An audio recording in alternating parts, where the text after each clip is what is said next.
The slow death of the American splatter film movement would lead to the birth of something new.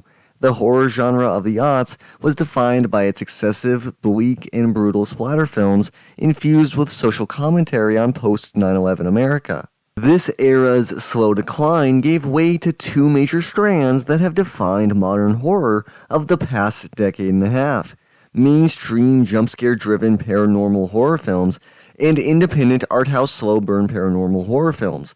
In today's video, I will discuss a film that served as a precursor to the latter.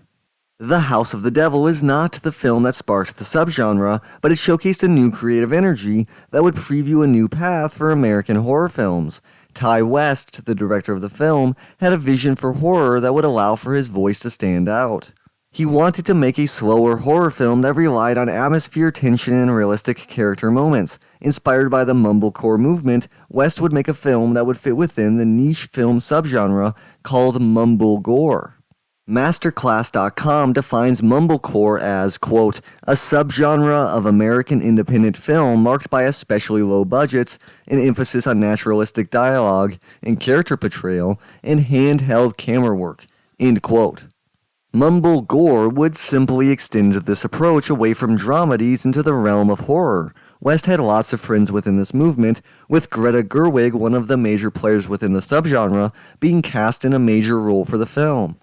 The film itself would be made on an estimated budget of $900,000. Most of the cast and crew would be film people that West was friends with and had collaborated with before on two of his previous films, The Roost and Triggerman. The only actor who would audition would be the main star, Jocelyn Donahue, who earned the first starring role of her career. West had just gone through the hellish experience of having his film taken away from him with Cabin Fever 2, with his attempt to remove his name from the credits denied. West spoke about how the final cut was drastically different from what he hoped despite using the footage he shot. Describing his experience for DVDtalk.com, quote, yeah, I was on pace to cut the movie together the way I wanted to, but then they decided they wanted to go another way. The footage was so difficult. People always say, how different could it be? It's still your script and your footage.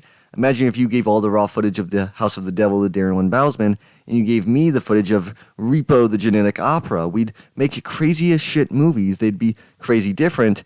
Their story is more or less the same. The actors are still in it. It's still the stuff I shot, but it's not my movie. End quote. West pointing out the contrast between his style and Darren Lynn Bousman's is echoed in many other interviews, commentaries, and featurettes for the film. He speaks about his belief that American splatter films aren't scary due to their lack of tension. This tension is what he wants to bring into his horror films. A tension that is built when a character does something they shouldn't do, but something terrible doesn't happen right away. Instead, a slowly tightening trap encloses them until all hell breaks loose. He wanted there to be lots of naturalistic dialogue and character moments that felt real. This would then tie into his decision to make the film an 80s period piece. He was consciously influenced by the real-world 80s styles with haircuts, clothes, technology, and cars, as well as being influenced artistically by 80s filmmaking techniques. The film was shot on 16mm film and utilizes a freeze-frame title card, Roman numeral year copyright, along with camera zooms. West would speak on the influence that TV movies of the era would have on the film, with TV movies of the 70s and 80s having a unique filmmaking style that West liked. He was fascinated by that era's obsession with the occult as well, in particular the widespread belief in the existence of satanic cults and ritualistic abuse. What is now known as the Satanic Panic, a moral panic of the 1980s, had a strong influence on television and film of the period, with earlier decades of horror films of the 60s and 70s dabbling in the occult to examine America's dramatically shifting gender politics. Roman Polanski's Rosemary's Baby in particular would serve as a key influence on Ti West's films. The House of the Devil would be screened with a different cut than West's version during the Tribeca Film Festival due to anxious producers. This cut would trim scenes down in a push for quicker pacing, going against the entire point of the film. However, after the screenings went well, it was clear that the film's unique identity was its selling point, and MPI, who was the distributor for the film, was on board with restoring the original cut of the film. The film was released on October 30th, 2009 on a very limited theatrical run, grossing a little over $100,000. The film was then given a home video release on February 2nd, 2010, where it seems to have attracted a small following, though exact numbers are hard to find. So with that context being laid out, do I think West executed his vision for a unique horror film? Is it a good movie at all? Let's explore The House of the Devil. The film nails its 80s aesthetic, which is a testament to the excellent work done by production designer Jade Healy. The locations, clothes, makeup, hair, music, cars, and just about every detail truly feels period specific. This is matched with the film grain look that was captured by filming on 16mm film. While the film is a slow burn and has an art house style approach to its horror, it has a really fun feel to it. It feels like a Friday night horror film that you can have a fun time with. West commits to his vision and does a decent job of fulfilling it. The Roman Polanski-inspired pacing takes from the old to create something fresh in the present. The actors do a good job for the most part. Jocelyn Donahue does a decent job of inhabiting a realistic character with realistic problems. Her little moment of dancing around in the house is an awesome scene. She doesn't have much to work with, but is still able to infuse the character with a vibe that is essential for getting us to care about her character. Greta Gerwig also does a good job in her role. She provides comedic relief and serves as an audience surrogate in her reactions towards the obviously messed up situation. Tom Noonan has a strong presence in the film and perfectly walks the line between believably creepy and campy, which holds the audience's suspension of disbelief long enough to pull off its story.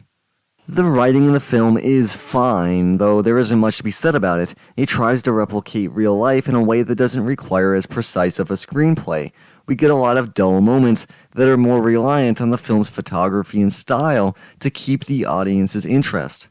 These dull moments hurt the film. While there is a great payoff in the middle act of the film, this can't save the film completely. Greta Gerwig getting her head blown off is the highlight of the film, and no other moment matches the brilliance of the execution of that scene. It is expertly paced and showcases well-done effects. It also masterfully ratchets up the tension following Jocelyn Donahue's character. Unfortunately, the rest of the film doesn't match that great display of filmmaking by West. The consistent lack of anything happening kills off the tension. Then when the ending does happen, it doesn't live up to the expectations we have built into our heads. While it's not terrible, the ending is a real letdown and showcases that the film doesn't have much to culminate with. The point of the film is the slow burn. It is the walking around the house with nothing happening, which is disappointing. West does a good job with what he attempts with this film. The film is hampered by its lower budget, but for what they made it on, this movie is a minor miracle. Once the film is out, we judge it regardless of what the budget was, but I do think that this is an impressive accomplishment for West in regards to showcasing his style. It would serve as a launching point for his career, a stylistic statement for him that would become something of a small cult classic. I can respect what he was trying to do with this film, but it just doesn't deliver the goods in the end, which kills a lot of what it does have going for it. I want to clarify that I love all sorts of movies that are accused of having nothing happen in them, but this film clearly needed something more to happen. It has its style, which is well realized, but it leads to nothing. I love style as substance, when that style serves as the narrative rather than simply a clever distraction from the fact that there isn't anything there. The film's strong emulation of 80s culture and filmmaking techniques is the end point, with nothing underneath to continue to appreciate. Rewatches simply reiterate this point. I think that the mumblecore style just doesn't work very well when meshed with horror filmmaking. The low budget ensures you can't get top-tier actors, and that you can only have a few key set pieces. This adherence to realism can therefore only bring you so far. As much as I love the Greta Gerwig death scene, the film's ending doesn't match that scene's excellent execution, and therefore the whole film feels lacking. You can see how West's film would serve as something of a precursor to the new art house slow burn horror style that would become the dominant independent horror filmmaking approach in the 2010s. So for that reason, I recommend you watch this film, even with its fatal flaws.